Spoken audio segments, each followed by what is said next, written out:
Most people who try intermittent fasting do not lose belly fat, not because fasting does not work, because they are doing it wrong in 7 specific ways.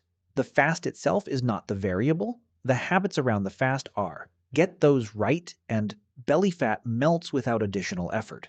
Get them wrong, and you are fasting for nothing. Drop a comment right now. Have you tried intermittent fasting before, and what happened when you did? Why fasting works for belly fat. Here is the biology in plain terms. When you fast, insulin falls. Insulin is the hormone that tells your fat cells to stay locked and hold everything in. While insulin is elevated, fat cells do not release stored fat regardless of how much you exercise or how little you eat. When insulin falls below a specific threshold, fat cells open. Fatty acids release into your bloodstream to be used as fuel. Visceral fat, the dangerous fat surrounding your organs inside your abdomen, is the most responsive fat depot to insulin changes. It has more insulin receptors than fat anywhere else in your body. When insulin falls, visceral fat responds first and fastest. This is why fasting works specifically for belly fat when done correctly. A study published in Cell Metabolism found that time-restricted eating aligned with circadian rhythm produced significantly greater visceral fat reduction than unstructured calorie restriction over 12 weeks. Same calorie reduction. Fasting produced more visceral fat loss because it created consistent low insulin windows that calorie restriction alone cannot guarantee. 7 habits determine whether your fast is creating those windows or silently destroying them.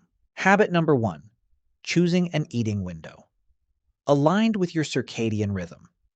This is the decision most people make wrong before they even begin. Here is what most people do when they start intermittent fasting. They skip breakfast and eat from noon to 8 p.m. It feels natural because breakfast is the easiest meal to skip when you are rushing in the morning.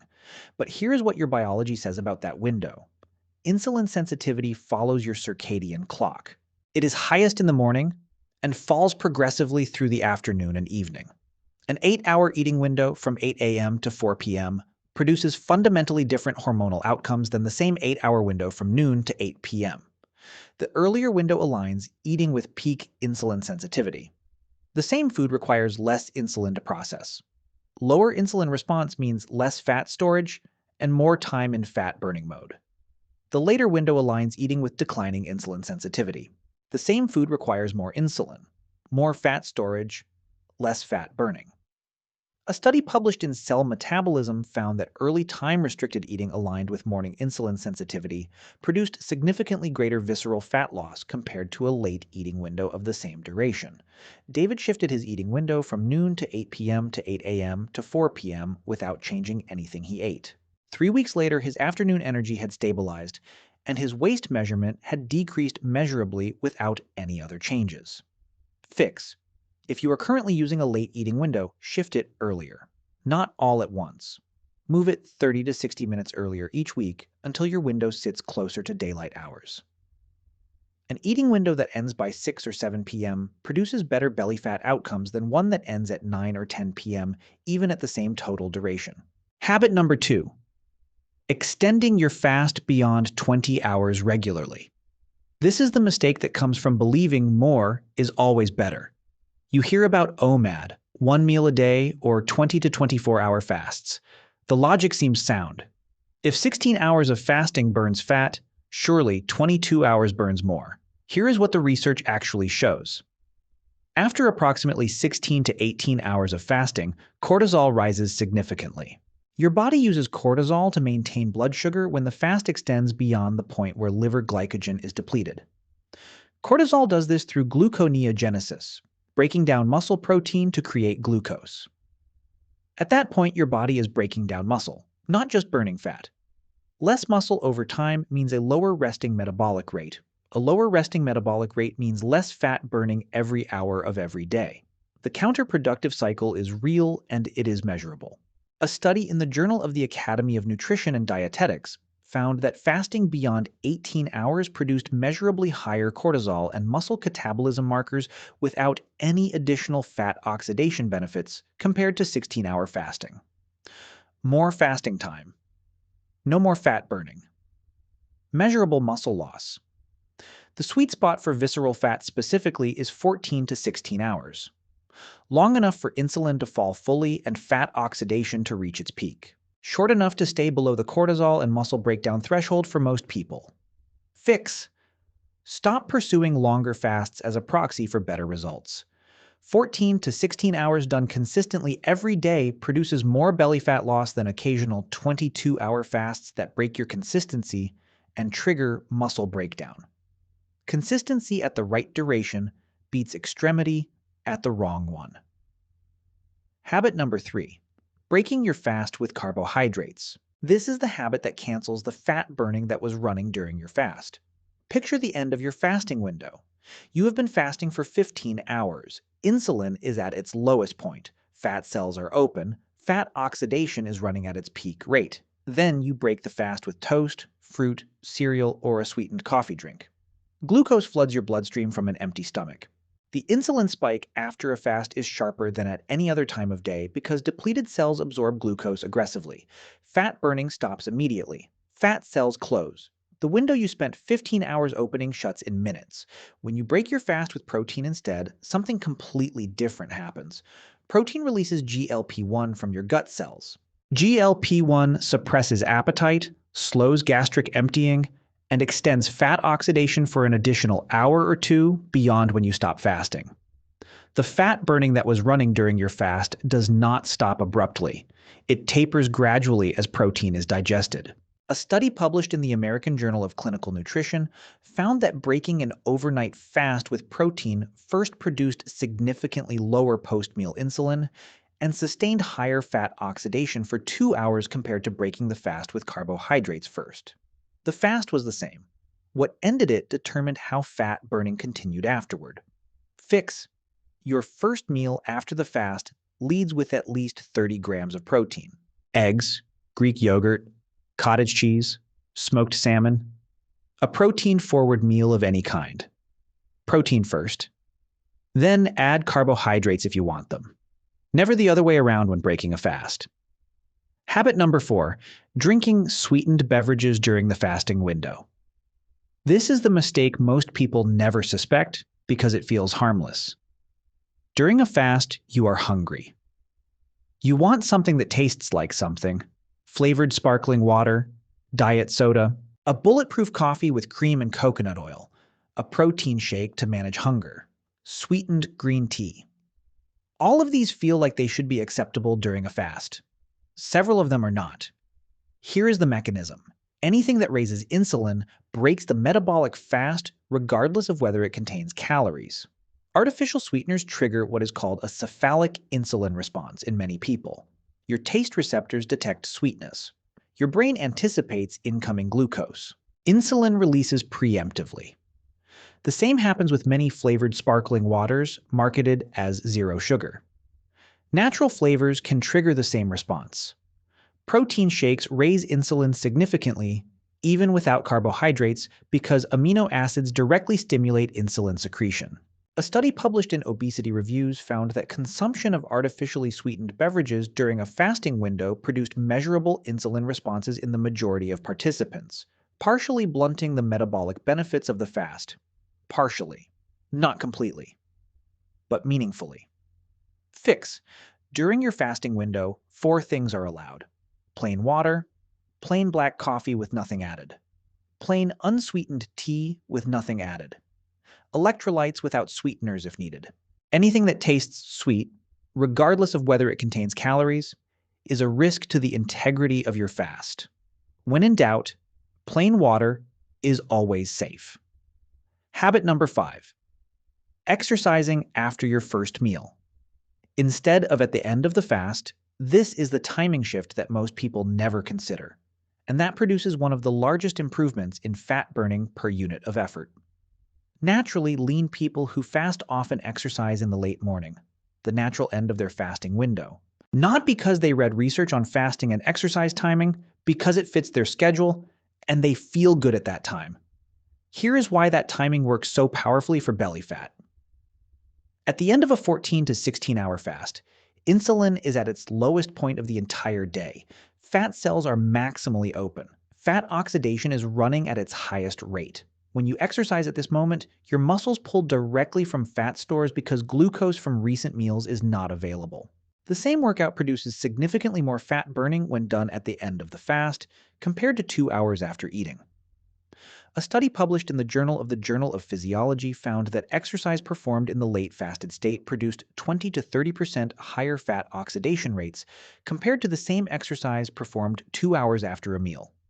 Same exercise, same duration, same intensity. 20 to 30% more fat burned from timing alone. This does not mean you need to do an intense workout while fasting.